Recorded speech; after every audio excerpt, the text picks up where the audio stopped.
Assalamualaikum warahmatullahi wabarakatuh. Halo semua. Di sini saya akan mempresentasikan bab 6 prinsip-prinsip metodologi guna memenuhi tugas mata kuliah filsafat. Dosen pengampu Bapak Ahmad Yani MPD. Di sini beranggotaan saya sendiri, Ilyas, Adnan, Nur Halimah Qurratul Ayun, Rahmania Safitri Dewi. Selamat mendengarkan semuanya. Kami mempresentasikan prinsip-prinsip metodologi dan dengan saya sendiri akan menjelaskan kata pengantar dari prinsip-prinsip metodologi. Metodologi merupakan hal yang mengkaji perihal urutan langkah-langkah yang ditempuh supaya pengetahuan yang diperoleh memiliki ciri-ciri ilmiah. Ilmu human atau manusia, sosial maupun ilmu alam masing-masing menggunakan metode yang sama. Pengertian metodologi berasal dari kata metode dan logos. Metodologi bisa diartikan ilmu yang membicarakan tentang metode-metode. Kata metode berasal dari kata metodos, kata meta, menuju, melalui, mengikuti, sesudah, dan kata benda hodos, jalan, perjalanan, cara, arah. Metode dan metodologi berbeda. Metode adalah satu cara jalan petunjuk pelaksanaan sehingga memiliki sifat praktis. Dalam penelitian, metode penelitian membahas konsep teoritis berbagai metode. Unsur-unsur metodologi. 1. Interpretasi, bentuk penafsiran atau pandangan oleh seorang juru bahasa untuk menerjemahkan sesuatu. 2. Induksi dan deduksi. Salah satu cara untuk menarik kesimpulan yang umum digunakan oleh para ilmuwan.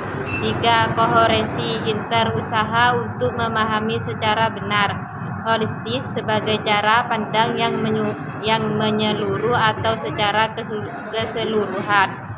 5. Kesinambungan historis, segala sesuatu dalam mempelajari sejarah yang terjadi secara berkelanjutan dan berkala. Idealisasi adalah proses mengurangi faktor-faktor rugi guna menghasilkan suatu hal atau suatu bentuk yang ideal atau sempurna. 7. Komparasi, membandingkan untuk menemukan persamaan dari kedua konsep atau lebih. 8. Holistika, dapat diartikan sebagai seni atau suatu ilmu pengetahuan yang memiliki hubungan dengan sebuah penemuan baru atau sebuah solusi yang dapat memecahkan suatu masalah. 9. Analogikal, teknik yang dapat digunakan untuk menjelaskan sesuatu hal atau konsep yang sudah diketahui sebelumnya oleh audis. 10. Deskripsi, penamparan atau penggambaran dengan kata-kata secara jelas dan terperinci. Pandangan tentang prinsip metodologi menurut René Descartes. René Descartes mengusulkan metode sebagai berikut. A. Membicarakan ilmu yang menyebutkan akal sehat. B. Menjelaskan kaidah-kaidah pokok tentang metode yang akan dipergunakan dalam aktivitas ilmiah. René Descartes mengajukan 4 langkah, yaitu 1. Jangan pernah menerima apapun jika tidak mengetahui kebenarannya. 2. Pecahkan setiap kesulitan Anda dan permudah penyelesaiannya secara lebih baik. 3. Arahkan pikiran Anda secara tertib. Dan 4. Buat panel moral untuk seluruh masalah selengkap mungkin. C. Menyebutkan beberapa kaidah moral yang menjadi landasan bagi penerapan metode sebagai berikut. 1. Memenuhi undang-undang adat istiadat sambil berpegang pada agama yang diajarkan sejak dini. 2. Bertindak tegas dan mantap, baik pada pendapat yang menyakitkan maupun yang tidak menyakitkan. 3. Berusaha lebih mengubah diri sendiri daripada merombak tatanan dunia. D. Menegaskan pengabdian pada kebenaran yang terkecoh oleh indera kita. E. Menegaskan perihal dualisme dalam diri manusia yang terdiri dari 2 substansi, yaitu 1. Jiwa bernalar, 2. Jasmani yang meluas. F. 2 jenis pengetahuan. 1. Pengetahuan spekulatif menyangkut hal-hal bersifat filosofis. 2. Pengetahuan praktis terkait dengan objek konkret seperti air, udara, planet, dan lain-lain. Dengan prinsip metodologi yang kedua menurut Alfred Julius Ayer. Siapa sih Alfred Julius Ayer itu? Alfred Julius Ayer itu termasuk salah satu penganut positivisme logika yang muncul setelah Maurice Zwick. Pandangan tentang prinsip metodologi menurut Alfred Julius Ayer adalah motivisme logika berprinsip sesuatu yang tidak dapat diukur itu tidak mempunyai makna. Dengan demikian, makna sebuah proposisi tergantung apakah kita dapat melakukan verifikasi terhadap proposisi yang bersangkutan. Ayer mempelajari kelemahan yang tergantung dalam prinsip positisme yang diajukan oleh Zwick, melengkapi suatu kriteria sehingga melalui kriteria tersebut dapat ditemukan apakah sesuatu kalimat mengandung makna atau tidak. Menurut pandangan Ayer, verifikasi yang diajukan Zwick merupakan variabel dalam arti yang longgar atau lunak.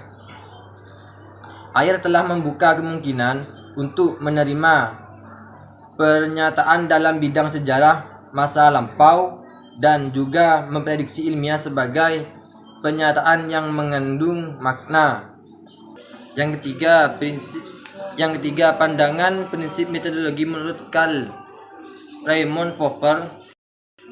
Raimund Popper adalah seorang filsuf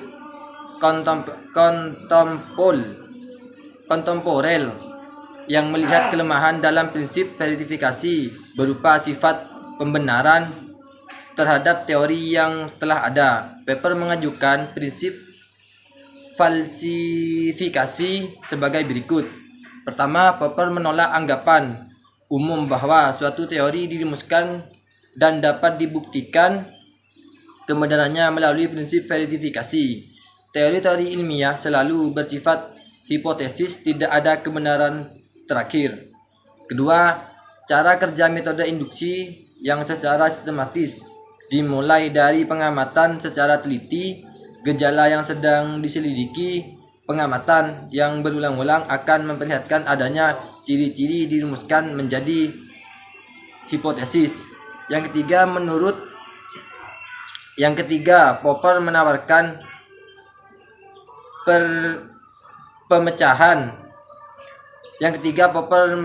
pemecahan baru dengan mengajukan prinsip falsifikabilitas, yaitu bahwa sebuah pernyataan dapat dibuktikan kesalahannya. Pandangan prinsip metodologi yang keempat adalah menurut Michel Polanyi. Menurut Michel Polanyi, pengembangan ilmu pengetahuan menuntut kehidupan kreatif masyarakat.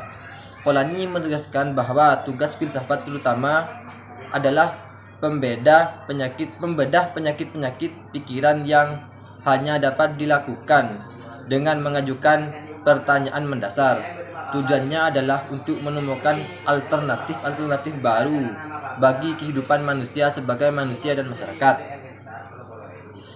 Kritik Polanyi terhadap positisme diajukan pada pandangannya mengenai objektivitas. Positisme melihat objektivitas dalam bidang pengetahuan manusia pada umumnya dan pengetahuan ilmiah pada khususnya. Tujuan ini dapat dicapai dengan syarat bahwa fakta yang diteliti. Polanyi menekankan betapa pentingnya pengetahuan dalam bidang pengetahuan tidak sekedar verifikasi yang menurut Delgau 1988 adalah penegasan atau pengukuhan berdasar pengamatan empiris, terutama tampak jelas dan positisme logis dengan penekanannya pada susunan logis ilmiah, dan selanjutnya akan diteruskan oleh teman saya. Teori ilmu pengetahuan bertitik tolak dari kenyataan bahwa kita dapat tahu lebih banyak yang dapat kita lakukan. Dalam segi ilmu pengetahuan tidak terungkap melibatkan dua hal. atau dapat disebut ilmu pengetahuan tidak terungkap. Yang pertama, proksimal, yaitu yang lebih dekat. Yang kedua adalah kristal, yaitu yang lebih dengan rumusan. Jadi Polanyi telah merintis suatu metode berkembangan ilmu-ilmu dengan memadukan secara jernih antara nilai dan fakta, sehingga ilmu-ilmu dikembangkan dapat sejalan dengan perkembangan masyarakat.